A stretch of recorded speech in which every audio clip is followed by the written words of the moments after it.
Doug Karsch, Scott Anderson, 97 won the ticket. Gators got it back. I'm still fighting this voice thing and a shoulder, but it's that time of season, Gator. It is. Yes. College bye comes at a good time for us. But so today being the NFL trade deadline day, I think today is a day for a lot of faux outrage around the country when it comes to sports fans. It's a frustrating time. It's a fun time, but it can be a frustrating time because you know what's better than the trade deadlines is the trade rumors. Always. The proposed trades the reporters put out there. I'm hearing, Yeah. 7 trades I'd like to see. Yeah, right. Justin Herbert to Seattle for Reek Woolen and 3 first-round picks. I just grabbed that. I made that up completely, but that's the point. All of that stuff is in bright lights on marquees on every sports website, and I mean it's attention-grabbing stuff. The actual trade deadline,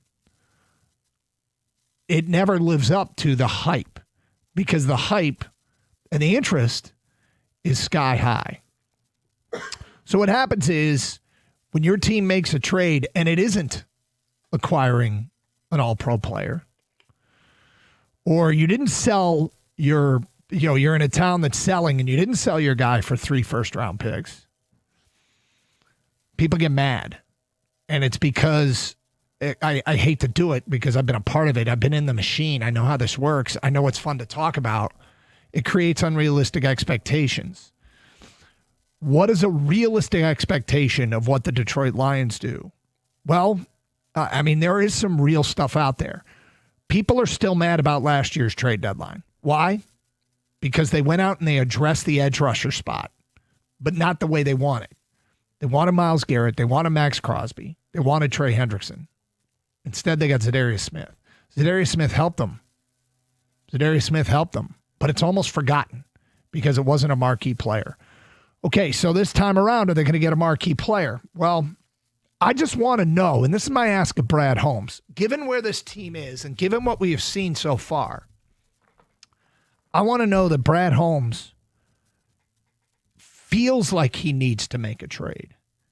I want to know that Brad Holmes is making every effort to make a trade. I want to know that Brad Holmes is being aggressive to make a trade. I want to know that Brad Holmes is being creative to make a trade. I want to know that Brad Holmes is not being stubborn. I want to know that Brad Holmes has left no stone unturned. Now, I can't make Brad Holmes go get a great player for the price that Brad Holmes wants to pay. I mean, it'd be great if that can happen, and maybe it can. But you can't make another team give you the player you want for your low price, cost, at your low cost. Sometimes that happens at the trade deadline. And if it does, you can really set yourself up.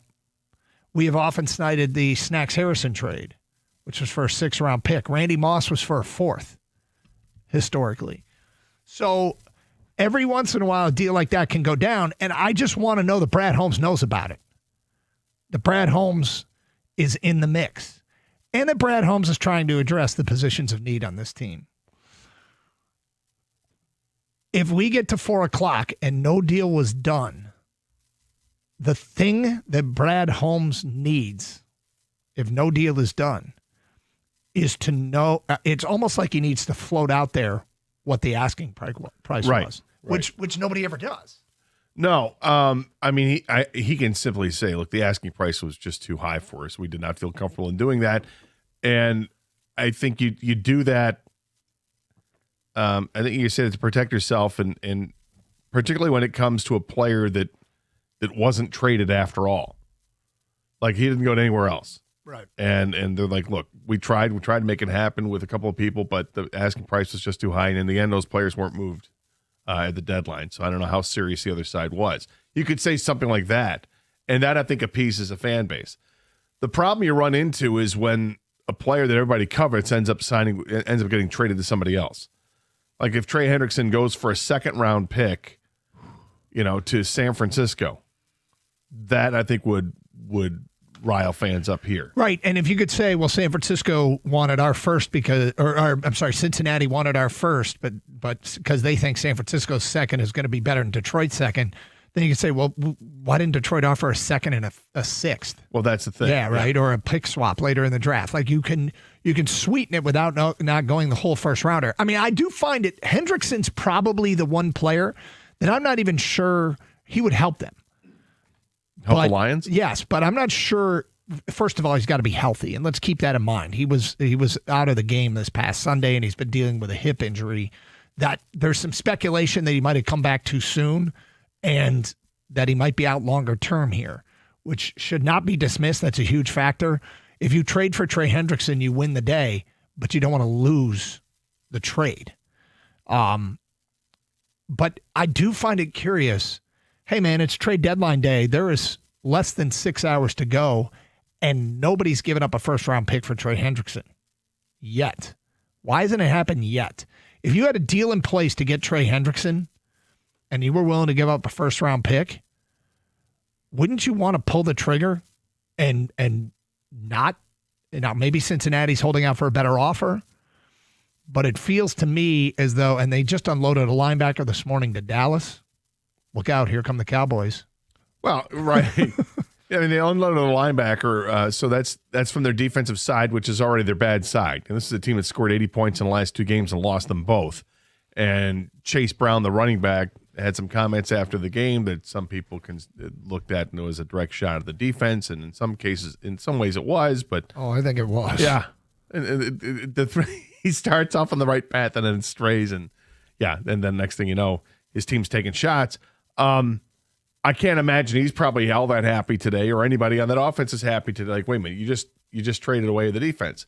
It shows that you're giving up, which is probably the right thing for the franchise at this point, because they need to get some assets for players that aren't going to be around here. And Trey Hendrickson is the number one asset. You can't, like, if they end up trading Logan Wilson like they did, and they don't trade Trey Hendrickson.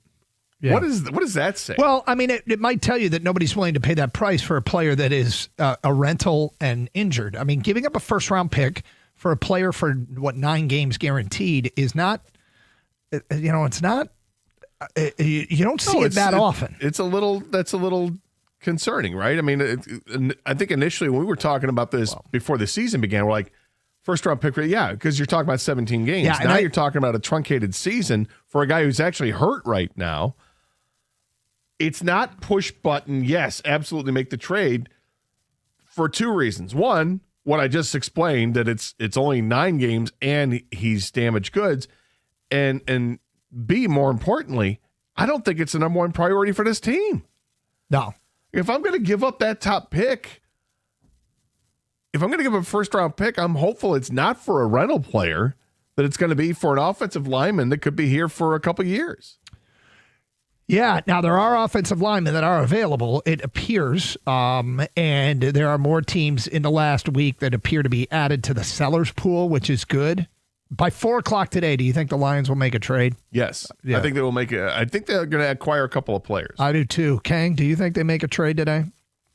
I do. I do think that just the interior line and the line itself, they just need depth, and I'd be shocked if they didn't grab somebody. I would be a little bit shocked. Yeah, I think it feels to me like there's a sense of urgency to get something done, like right now. I will say this, though. Brad Holmes, he will not force anything, and there is a difference between depth and quality depth. I'm sure he's looking for quality depth. And with the whole Bengals thing, guys, Logan Wilson being traded, I don't think personally for me means more likely that Trey Hendrickson gets traded. Logan Wilson was just not playing at all. They traded someone who wasn't playing. They didn't care about Logan Wilson. Yep. And I got to tell you, that locker room is in such disarray.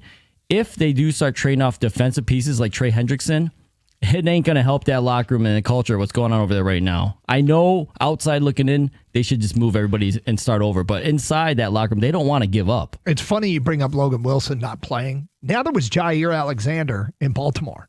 These are named players that made plays in this league that both weren't playing on their current teams, that got traded, that are big flashy names, But is Jair Alexander really going to help the Eagles? He might. Wasn't playing in Baltimore. Is Logan Wilson going to help the Cowboys? He might. Wasn't playing that much in Cincinnati. 248-539-9797. The Lions quarterback, Jared Goff, will join us straight ahead. And we'll ask him, trade deadline. Does he get consulted on what they need? He might have some interesting insight. That is next here on Karsch and Anderson on 97.1.